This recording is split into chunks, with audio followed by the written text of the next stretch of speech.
I'd like to welcome everybody here today. It has been an exciting week with the fire and everything. It got fairly close to the ranch here, so we're blessed that it didn't come over the hill. And our thoughts and prayers go out to all those people that were affected by the fire, and hopefully they're doing well and recuperating from the stress and everything. My name's Jake, and I'll be leading the service today. Well, today's service is dedicated to the topic of conduct, conscious conduct, how we live each day, how that affects our spiritual growth and evolution.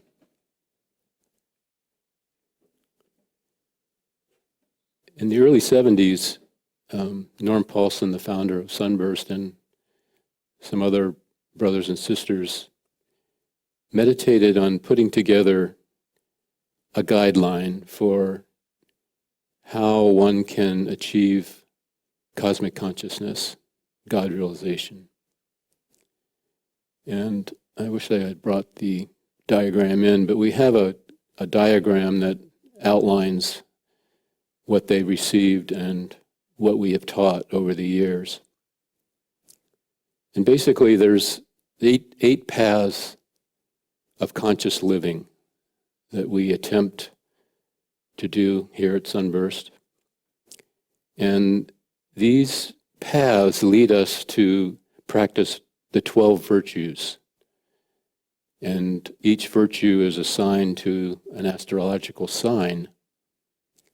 And so as we move through the months and the vibrations that we are subject to here on the earth from the stars and planets, we actually can start tuning into the prevalent vibration of that virtue that's happening. And it's quite interesting once one becomes kind of tuned into it.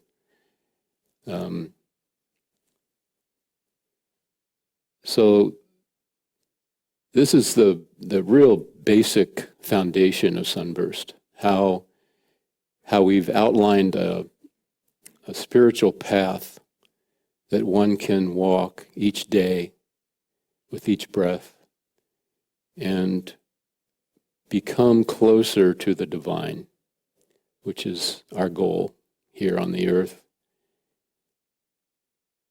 We want to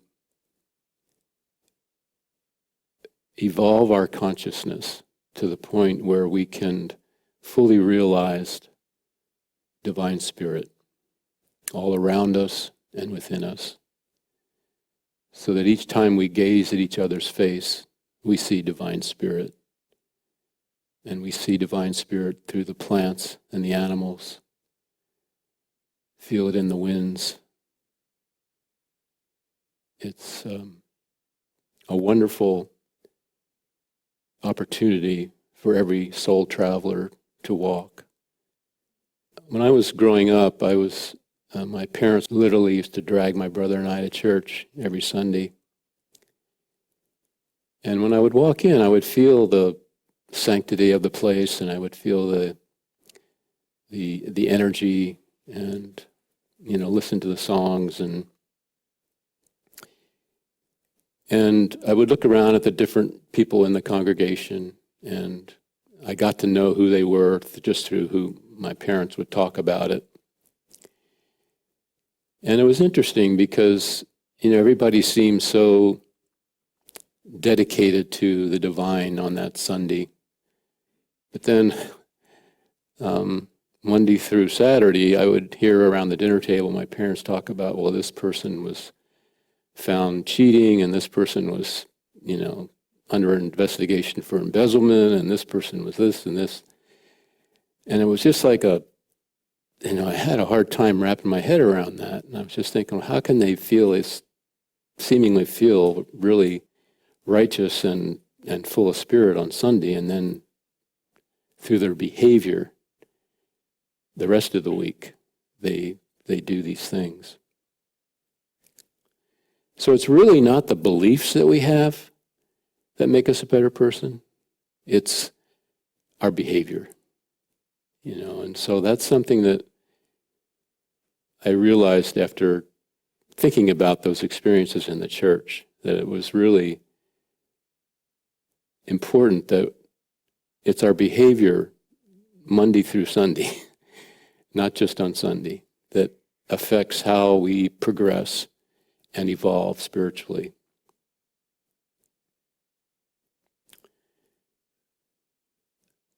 On the subject of conduct, Norm wrote a little poem that I'd like to read.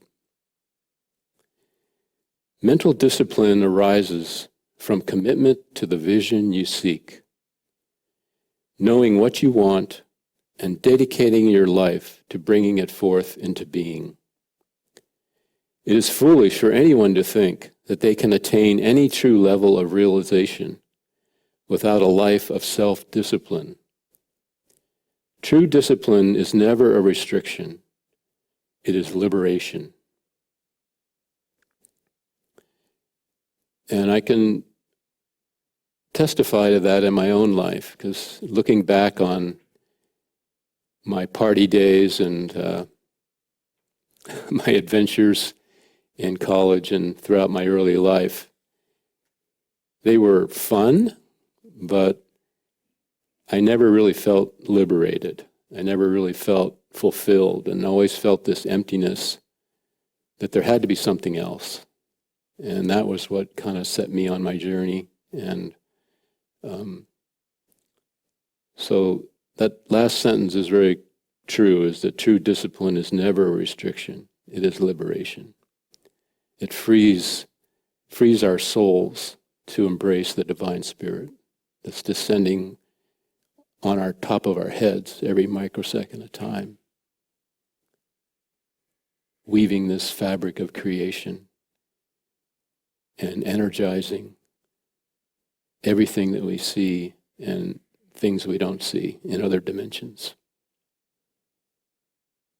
As we move into the meditative portion of the service,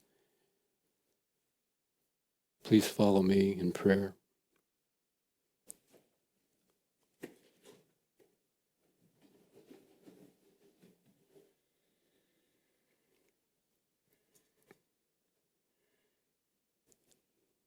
Almighty Spirit, our Father and Mother, sustainer of all life, creator of all life, we, your children, gather together today to open up our hearts and minds to your divine Spirit.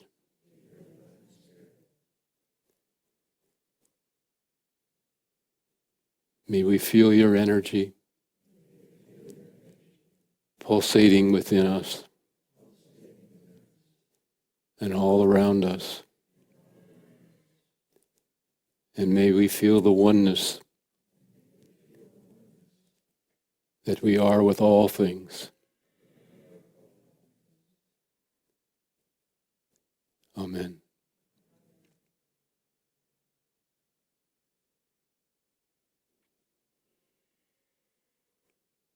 When I was meditating this week, I was reflecting on my own personal journey to this point today.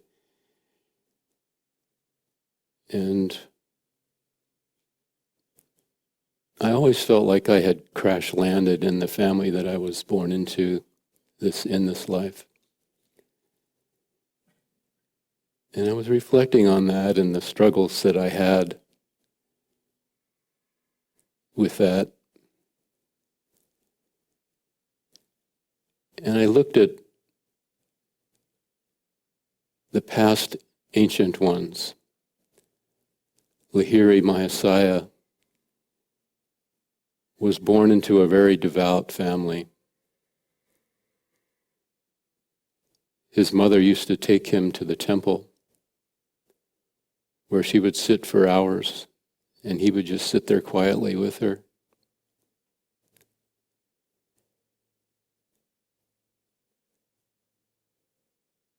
And he was so blessed in that life, in that environment. And it really set the foundation for him in his later life when the deathless saint Babaji initiated him into Kriya Yoga, taught him the Kriya meditation technique, and explained to him how it had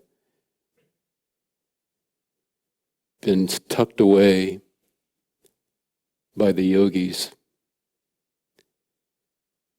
for thousands of years in the caves. They continued to practice Kriya until there was a change in the consciousness of the planet where it could be introduced again. And Lahiri was given the task of reintroducing Kriya to all those soul travelers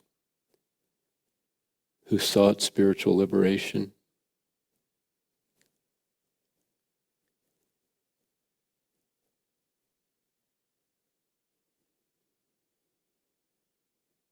Paramahansa Yogananda was born into a very devout family. His parents actually were initiated by Lahiri and practiced Kriya. What amazing fertile soil that was for Yogananda. Not that he didn't have his struggles with his family, as you can read in his book. But to have that energy around in the household was such a blessing.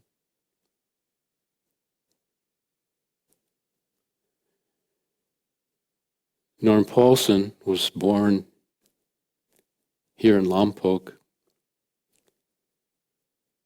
and his father was blind from birth and was a pretty evolved person. He was very in tune with his inner senses, which we all have. And he was able to guide Norm and talk to him and teach him about spirit and about the inner workings of our beings.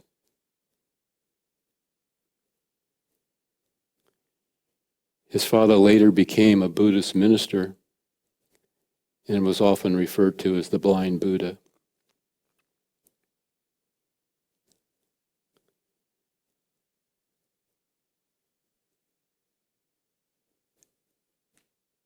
So one can see how crash landing into an environment that didn't promote spiritual awareness would be so difficult to live and practice conscious conduct. For what would be the role model? What would be the prevalent reason to have conscious conduct if it wasn't seen in the household?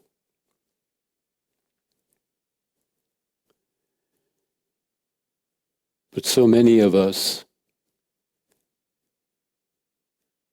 felt the inner calling and the desire to find a way to be happy here, to be fulfilled spiritually, and to make a difference in the vibration of the planet by helping others, being an example, and practicing turning the wheel of meditation every day, drawing down that divine energy through our bodies into the earth and becoming beacons of light that light up the darkness and the bad energies.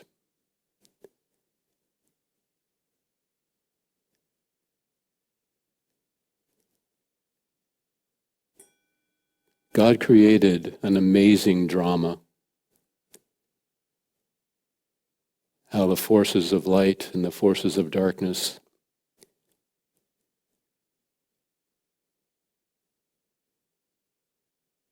how those energies interact and how it affects all soul travelers on this earth.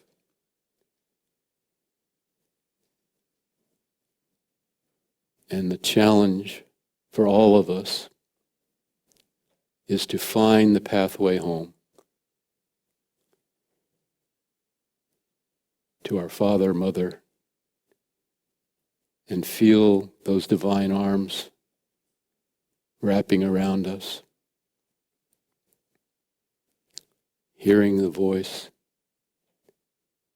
seeing the inner light,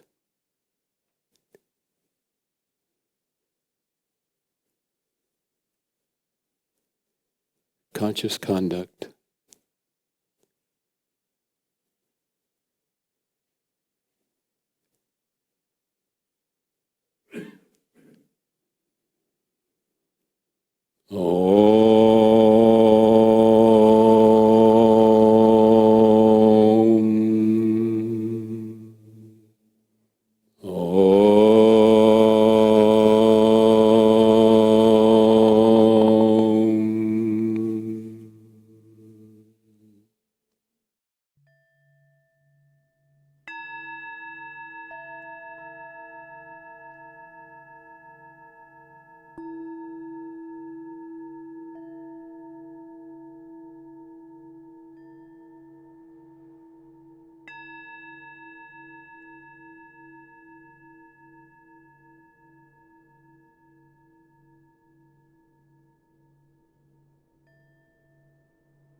I'd like to read a quote from Mahatma Gandhi. Keep your thoughts positive, because your thoughts become your words.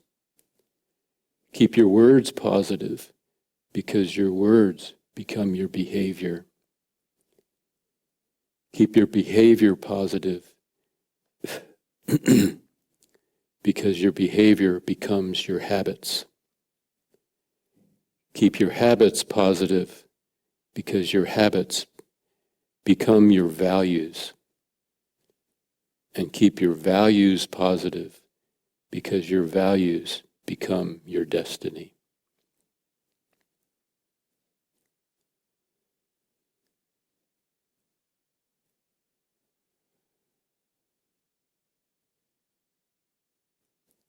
Conscious conduct every day, every moment, takes true discipline. But as Norm said, it is never a restriction. It is liberation.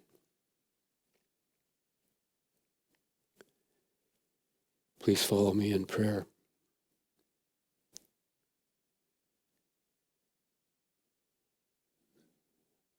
Father, Mother, God,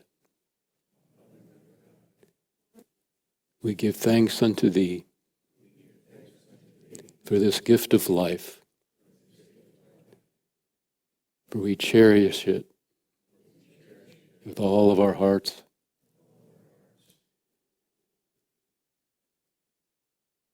Help us practice mindfulness, that we might live each moment as living examples of a true son or daughter, that you might dwell within us and experience this creation through us.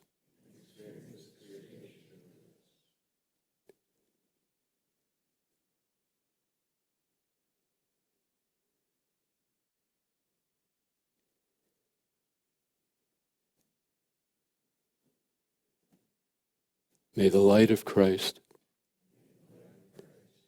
shine brightly on this planet, that a change in consciousness might unfold.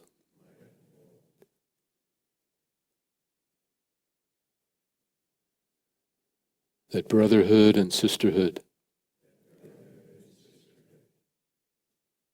of all cultures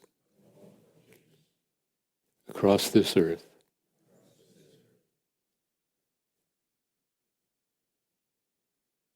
be present again. Amen.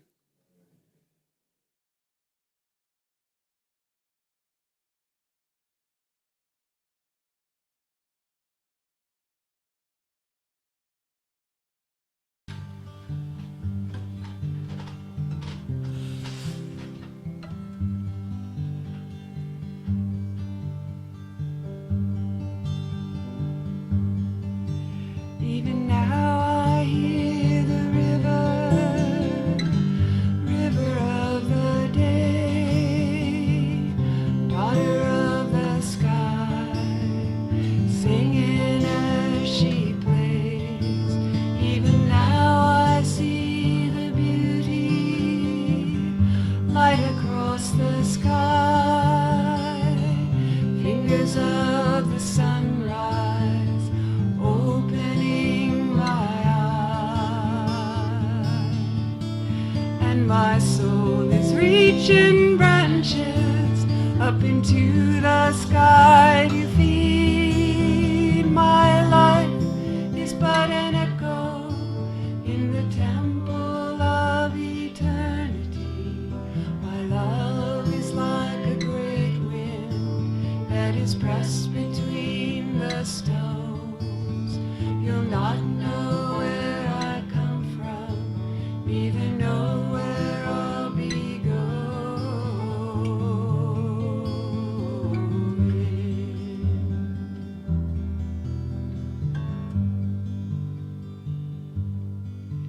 Even now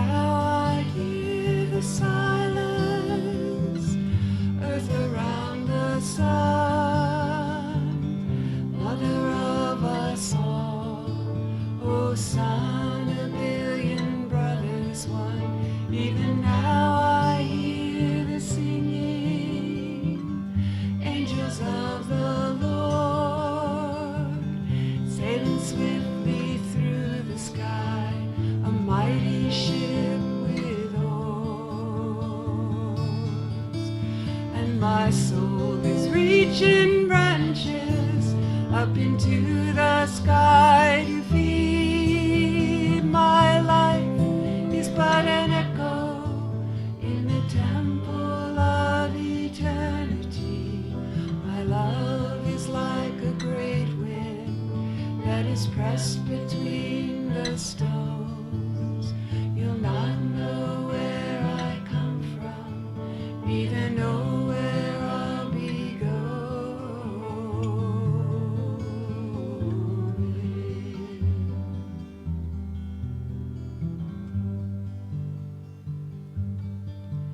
Even now I see the beauty light across the sky, fingers of the sunrise opening my eye. Even now I hear the wisdom from his heart, my home. A billion voices singing, silence from the throne. And my soul is reaching branches up into the sky.